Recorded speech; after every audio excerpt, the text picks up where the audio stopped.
Tú también puedes adquirir Quejalín, modelo de intervención de la espiral caótica para alumnos con espectro de sobredotación. Adquiérelo en Amazon. Hola, ¿qué tal? Bienvenidos a esta cuarta noche de sobredotación, en la cual trataré de hablar un poco sobre el acuerdo 100923, el cual me parece un acuerdo interesante para la discusión y el análisis de las aptitudes sobresalientes. Si bien en este acuerdo se derogan algunos numerales que históricamente han sostenido una atención individualizada y de diagnóstico de ciertas condiciones para los alumnos, me gustaría iniciar con este concepto que, si bien la mayoría de nosotros no estamos familiarizados con los conceptos jurídicos, y dicho sea de paso, pues no somos docentes y no somos como tanto licenciados en Derecho, pero el concepto de abrogación es un concepto bastante complejo, debido a que la abrogación es definida como aquella acción en la cual toda ley que es abrogada pierde toda la titularidad de manera inmediata, o sea, toda su obligatoriedad, porque pierde representatividad total la ley. Muy diferente a una derogación, porque las derogaciones particularmente son más específicas a ciertos párrafos, a ciertos espacios, a ciertos elementos de una ley. Cuando hablamos de abrogar, hablamos completamente de una supresión total de una ley y obviamente de todos los criterios o todos los documentos anexos particularmente derivados del mismo. Con esto, como les digo, trato de explicar esta controversia que no ha sido controversia, dicho sea de paso. Solo algunos hemos puntualizado que este documento llamado Acuerdo 1009-23, por el que se establecen las normas generales para la evaluación del aprendizaje, acreditación, promoción, regularización y certificación de las alumnas y los alumnos de educación preescolar, primaria y secundaria, ha sido de cierta manera menospreciado por los sistemas educativos o específicamente por las líneas de la educación especial, debido a que se sigue esperando la publicación del famoso anexo 6, pero el anexo 6 se desprendía de dos numerales particulares, que es el 4.5 y 4.8, me parece que en este momento se me olvidan, los cuales en este sentido han perdido vigencia, debido a que la abrogación los elimina por completo. La gente dice, bueno, hay que esperar porque las normas de control escolar son una cosa y los acuerdos de evaluación son otra, pero si nos damos cuenta, el nombre general de las normas de control escolar engloban la certificación, hablan de la acreditación, la promoción, la regularización y la certificación de las alumnas, solamente agregando inscripción y reinscripción. Lo único que le hace falta a este documento es que hable de la inscripción y la reinscripción. Esto genera una situación bastante peculiar, me parece, no solo para la población con aptitudes sobresalientes, sino para toda la población atendida por los servicios de educación especial. ¿Por qué? Porque evidentemente desaparece una figura que nosotros hemos llamado detección inicial.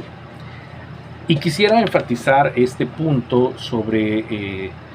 este elemento en específico, porque obviamente la detección inicial derivaba en un informe de detección inicial, y este informe de detección inicial nos daba de cierta manera ciertas posibilidades de pensar o analizar cualquier circunstancia o elemento para diseñar la intervención que nosotros la separábamos en plan de intervención y programa de enriquecimiento para aquellos alumnos con aptitudes sobresalientes. Cuando viene este cambio, y obviamente en las normas de control escolar aparecía la justificación, esto es algo que hay que puntualizar, que me parece que jamás llegamos, la verdad, siendo un análisis frío de estos documentos que tuvieron muchísima vigencia, mucho tiempo, nunca logramos que la población de la escuela regular, los docentes regulares, reconocieran estos dos instrumentos como instrumentos que pudieran dar respuesta educativa a las situaciones específicas de nuestros alumnos. Entonces, eran instrumentos en los cuales se invertía muchísimo tiempo, se invertía demasiada demanda y obviamente aparece la figura de la evaluación psicopedagógica para casos específicos en los cuales se requería, ¿no? Y se aplicaban las pruebas, se aplicaba todo, pero esta información quedaba como, a pesar de que las normas marcaban que toda la información estaba en el expediente o portafolio del alumno, creo que, porque el portafolio continúa, pero en este sentido se hace global, se hace para todos los alumnos y no solo para esos casos particulares que presentan algún tipo de condición. Y eso me parece un giro del acuerdo, aunque también lo anterior ponderaba esta parte de tener un portafolio para poder dar estos elementos. Esto marca de esta manera que hay una línea distinta, ¿no? No ha habido, en este sentido, y sí quisiera ser puntual, bajo el esquema anterior no hubo una respuesta en el cual esos instrumentos que se aplicaban al finalizar ayudaran a tener una mejor respuesta educativa para los sectores que en este sentido, como alumnos sobresalientes, requerían, ¿no? Y entonces sí había como que un plan o un plano base, que era, digamos, la planeación docente, y un plano de ajustes en el cual para las poblaciones con alguna condición en particular se hablaba de un plan de intervención, y eso estaba en la ley, y para los aptitudes sobresalientes estábamos hablando del programa de enriquecimiento, ¿no? Como esta respuesta alterna. Hoy, al desaparecer parte de este proceso, de este esquema, un poco de la visión de la integración educativa, aunque habría que cuestionar que tenía un enfoque muy híbrido hay gente que dice, bueno, no,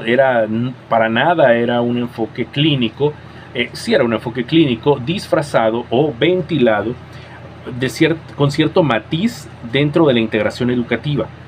Sí hay que puntualizar eso y no podemos negarlo, porque sería como decir que las transiciones educativas del modelo del enfoque clínico al enfoque, en este caso de la integración educativa, y de la integración educativa a la inclusión educativa, no están teniendo pues ciertas hibridaciones, ciertos procesos en los cuales pues la interpretación del docente también marca una nueva forma de entender e interpretar e incluso aplicar estos esquemas, ¿no? O sea, sería como negar una realidad existente, una realidad latente, por decir, no, pues es que hoy todas las escuelas son incluyentes, antes todas las escuelas eran de integración, antes todas las escuelas partían del enfoque clínico, ¿no? Probablemente ha habido una hibridación y continúa y continuará en este sentido, e incluso aquellas que ya están, esas prácticas que están transitando a esto que hemos hablado como funcionalidad de la diversidad o diversidad funcional, en ciertos lugares, estas prácticas bastante interesantes. Pero peculiarmente estos instrumentos que nos daba la integración educativa, como los informes de detección inicial, la evaluación psicopedagógica, el programa de enriquecimiento y el programa de aceleración, hablo un poco sobre el plan de intervención, ¿sí? Eso sí quisiera puntualizar, disculpen el lapsus, pierden en este sentido vigencia en esta abrogación. Y obviamente esto nos genera un panorama de decir, bueno, ¿y ahora qué hacemos, no? Porque si la nueva escuela mexicana está caminando hacia el programa analítico, el programa analítico en sí debería englobar una visión de enriquecimiento. Pensando, y obviamente si uno analiza o lee la Estrategia Nacional de Educación Inclusiva, se da uno cuenta que ya el diseño universal para el aprendizaje, aunque no queda muy claro en algunos casos para todos nosotros, porque no somos expertos en el tema, ya se está perfilando como el enfoque de intervención propiamente dicho para esta estrategia o este nuevo modelo educativo. Es evidente en este sentido que ya debe estar desde el mismo diseño, desde el mismo codiseño, estos sectores sostenidos, reconocidos y en este caso puntualizados, ¿no? Entonces sí tenemos una situación bastante compleja, porque siempre estos instrumentos fueron instrumentos alternos, fueron una programación alterna, y obviamente en este enfoque de inclusión, en este enfoque que nos presenta el DUA, estamos en este sentido caminando a pensar que podemos diseñarlo al mismo tiempo, porque ya los estamos reconociendo desde la misma planeación, desde la misma selección de los contenidos, y desde la selección de los contenidos vamos a caminar para después derivarlo en esta inmensa diversidad de visiones del proyecto o trabajo por proyectos, como lo dice el doctor Jesús Velázquez. Me parece que en este sentido entramos en un escenario completamente distinto, al menos en una cuestión teórica, y habría que puntualizar esta parte, porque la parte teórica está muy fundamentada, está muy interesante, pero la práctica educativa no ha aterrizado en la nueva escuela mexicana, y por consiguiente hay lugares donde se sostiene que los procedimientos previos seguirán sosteniéndose a pesar de que una cuestión de un acuerdo que los abroga, y como ya expliqué, la palabra abrogación es la eliminación total, el reconocimiento total de todo lo que había antes de, por un nuevo posicionamiento, una nueva visión jurídica. Sí se genera un vacío legal, un vacío en las prácticas, porque evidentemente las prácticas ya no responden al nuevo enfoque, no responden en ese sentido a esta visión un tanto democrática, me parece, cuando hablamos de que los criterios de evaluación deben ser conocidos previamente por el que lo va a cursar, por el alumno, por las familias, saber cuáles son las reglas del juego específicamente antes de jugar en el terreno educativo, y a partir de ahí el maestro tener la sensatez, el esquema de planeación muy marcado de qué contenidos de forma trimestral tendrá que ir priorizando para que al final el informe que rinda, la devolución, tenga en este sentido una correlación directa con lo que él pronosticó que podría enseñar, y obviamente con los esquemas y las estrategias pertinentes ya planteadas desde el diseño universal de cómo incluir a estos sectores poblacionales bastante complejos. Me parece que el enriquecimiento no debería continuar como un esquema alterno al esquema de la nueva escuela mexicana, sino que debe estar dentro de la propuesta.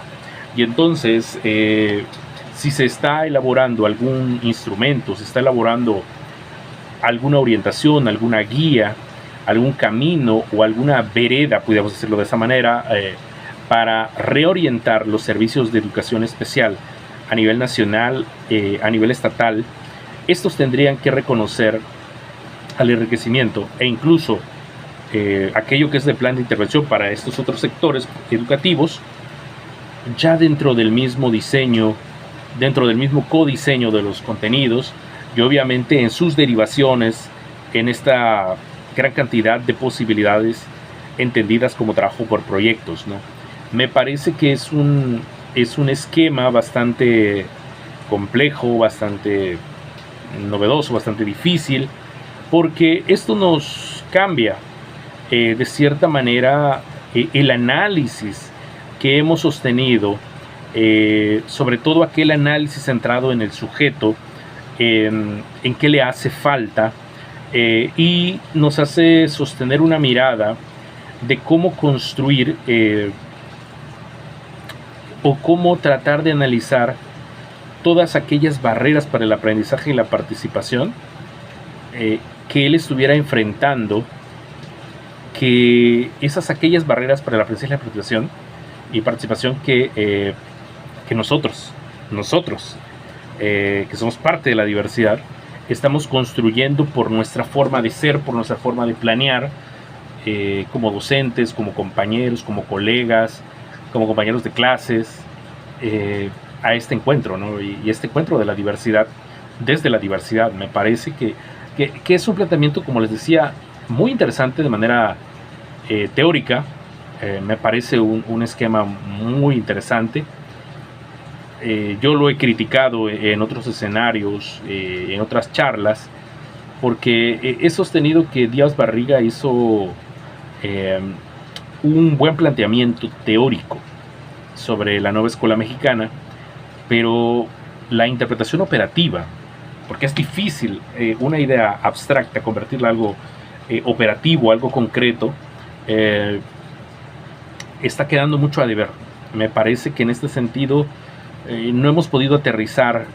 la perspectiva epistemológica de la nueva escuela mexicana, pero tampoco nos la podemos pasar analizando la epistemología. De cierta manera hace falta cómo encontrar estos caminos para poder dar respuesta desde la práctica, porque nos pudiéramos pasar filosofando todo lo que resta del sexenio y parte del inicio del siguiente sobre este modelo educativo, y probablemente nunca aterrizarlo en las aulas, ¿no? Pero sí me parece que los procedimientos están todavía muy lentos. Esta armonización jurídica que deberíamos estar viendo o presentando en otros escenarios, en otros espacios, está teniendo muchísima lentitud. Me parece terrible que en educación especial sigamos esperando que se sostengan prácticas que han quedado abrogadas para poder dar respuesta, porque no sabemos qué hacer. Evidentemente eso yo creo que es válido decirlo. O sea, no tenemos nociones o ideas de cómo entrarle a una problemática como esta, a un diseño como este, porque evidentemente, si hablamos de detección inicial, ya al no detectar las necesidades del menor como punto prioritario y hablar de las necesidades del contexto, nos damos cuenta que nuestros instrumentos flaquean. Porque nuestros instrumentos jamás, aunque podamos decir que pudieron ser mixtos, estuvieron aterrizados al análisis de los contextos, y en ese análisis de los contextos tampoco tuvieron una interpretación válida, una interpretación posible, y hoy estamos en este sentido bastante atrasados, con bastantes problemáticas, y en espera de ver qué va a pasar. Eso es hasta cierto punto la parte más compleja, porque llevamos el primer trimestre y la gente sigue esperando poder llevar un proceso lento de detección, ver si se puede aplicar algo de intervención, y cuando tú platicas con los docentes, obviamente ellos están caminando en otro esquema, porque el esquema de la educación especial en este momento, al no sentarnos para analizar cómo vamos a dar respuesta, porque el enriquecimiento no está implícito, aunque debería estarlo, y eso es algo que no sé por qué estamos esperando que nos digan, es que el enriquecimiento debe estar desde la misma propuesta de la nueva escuela mexicana, y no como un programa alterno. Los planes de intervención deben estar dentro y no como un programa alterno. Es decir, ¿para qué hacer documentación alterna si al final el documento pedagógico en este momento por el modelo educativo es el programa analítico? Y el programa analítico en este sentido cobra relevancia en virtud de contextualizar a estas poblaciones específicas particulares, que si bien si hablamos de inclusión no las podríamos ni siquiera comentar ni segmentar, porque evidentemente eso sería como un rasgo discriminatorio y un rasgo de exclusión, pero la educación especial históricamente en su definición operativa siempre ha caminado hacia las discapacidades, a las aptitudes sobresalientes, y obviamente con grupos anexos que por trastornos o por algunas dificultades de aprendizaje, síndromes. Y hoy estamos en un escenario pues de espera, pero lamentablemente en esa espera hay alumnos, hay chicos que obviamente el currículum no nos va a esperar, así como pudiéramos decir, es hasta que el sistema educativo, es hasta que la educación especial analice cómo va a caminar, porque estamos planteando hacer una modificación en la estructura ocupacional, y según como vayamos viendo, pues vamos resolviendo, ¿no? Pero ¿qué va a pasar con estos alumnos? Estamos partiendo la idea de que tienen tiempo. Me parece que no tienen tiempo. Los altos niveles de deserción escolar para los alumnos con aptitudes sobresalientes, hablando de la política educativa existente, son bastante elevados, y si nosotros seguimos esperando, evidentemente estamos atentando contra el derecho educativo de un sector poblacional. Me parece que en este momento los servicios de educación especial, más que sostener que saben cómo hacerle, tendríamos en este sentido que tener colegiados, analizar lo que no analizamos desde enero a la fecha, reunirnos, pensar por dónde le vamos a entrar, porque evidentemente ya el acuerdo marca un momento de ruptura de los procesos educativos que teníamos. Si ya no tengo que detectar condiciones, desde el ámbito educativo, porque algunos dicen, no, yo no detectaba condiciones, yo no podía atribuirle una condición a un alumno, pero sí podía, en este sentido, decir cómo afectaba pedagógicamente eso que él tenía, que no sé qué era, en su rendimiento escolar. Eso sí lo podía hacer, ¿no? Y podía dar una impresión diagnóstica. Hoy la impresión diagnóstica no es al sujeto, es en este sentido a los que hacemos el sistema educativo, en esos contextos particulares. Y obviamente esto pues nos hace una reflexión muy profunda. Si nosotros como servicios de educación especial no estamos de esta manera obstaculizando el aprendizaje de los alumnos, por no estar transitando junto con ellos, acompañándolos en esta transición de modelo educativo, y obviamente pues también las escuelas no nos pueden estar esperando eternamente a decir, ok, educación especial, ven para acá y pues ¿qué traes?, ¿no? Me parece que el acuerdo debe ser analizado a mayor profundidad, pero dentro de lo que yo rescato y que pudiera en este sentido decir es que para las aptitudes sobresalientes, el programa de enriquecimiento debe estar dentro del esquema del programa analítico, y no como un programa alterno que en este sentido esté llevando respuestas a preguntas que tal vez en este momento han quedado muy relegadas y obviamente no responden a las nuevas preguntas que el maestro se está construyendo. Bueno, ¿cómo diseño un programa de estudios? ¿Cómo adapto un programa de estudios a mi contexto que dé respuesta a las condiciones de todos mis alumnos? Y desde ese diseño yo pueda, de este sentido, diseñar proyectos particulares, sea cual sea al final mi línea temática o mi línea metodológica, que de cierta manera dé la oportunidad de que él aprenda. ¿Qué cosa? No lo tengo idea, porque también en esta construcción un tanto abstracta, el aprendizaje queda en un punto de análisis no tan concreto, no tan operativo, y obviamente si esto es una cuestión de análisis complejo, de análisis situacional, tendríamos que preguntarnos si las teorías que nosotros estamos pensando,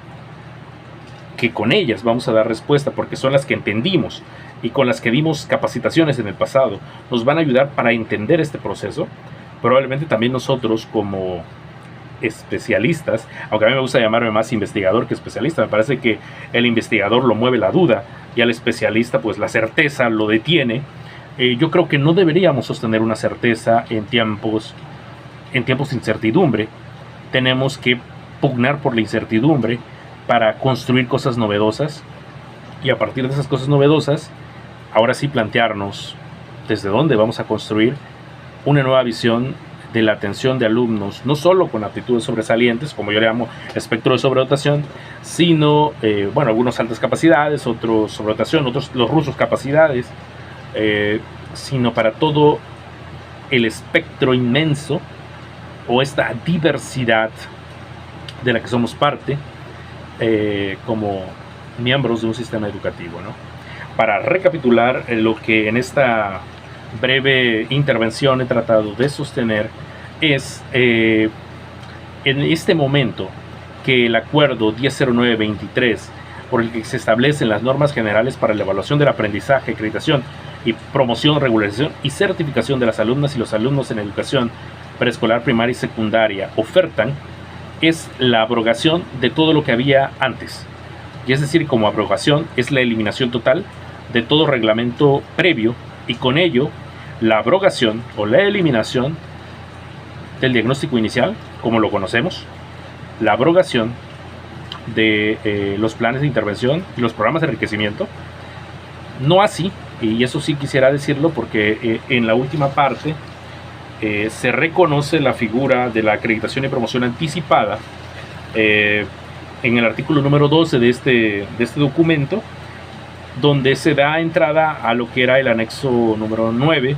sobre los lineamientos para acreditación y promoción anticipada. Y entonces quiere decir que para aquellos alumnos donde está esta posibilidad de poder transitar a una manera más ágil en el currículum escolar,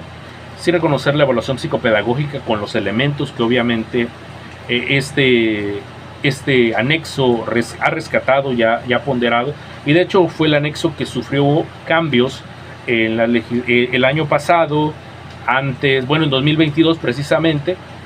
donde se ajustaron las normas, y entonces este es el que no sufre tanto cambio, pero sí me parece importante que tendríamos que revisar cómo hacer detección, y obviamente ver si el libro publicado en 2022, en este caso, responde ahora a estas nuevas necesidades del nuevo modelo educativo, ¿no? Entonces, esto es lo que yo recapitulo. El programa de enriquecimiento debe estar dentro del programa analítico y necesitamos hacer una reunión de manera urgente con líderes académicos de la educación especial a nivel nacional, donde estemos de esta manera planteando cómo hacerle o cómo entrarle para dar respuesta a las nuevas visiones que la nueva escuela mexicana oferta desde este enfoque de inclusión, desde y posiblemente de este hibridaje de integración e inclusión que en ciertas escuelas esté viviendo, o en ciertos estados particularmente, porque la triple hibridación del modelo clínico, el modelo de integración y el enfoque de inclusión educativa, ¿no? Bueno, yo hablé de modelos, pero son enfoques los tres. Entonces, con eso quisiera cerrar este cuarto episodio de este podcast de esta noche de sobredotación. Me despido, no sin antes recordarles que pueden adquirir mi libro Cajalín, modelo de intervención de la espiral caótica para alumnos con espectro de sobredotación, en la plataforma de Amazon. Muchísimas gracias y para mí ha sido un placer. Mi nombre es David Alberto Valencia Hernández. Buenas noches. Tú también puedes adquirir Cajalín, modelo de intervención de la espiral caótica para alumnos con espectro de sobredotación. Adquiérelo en Amazon.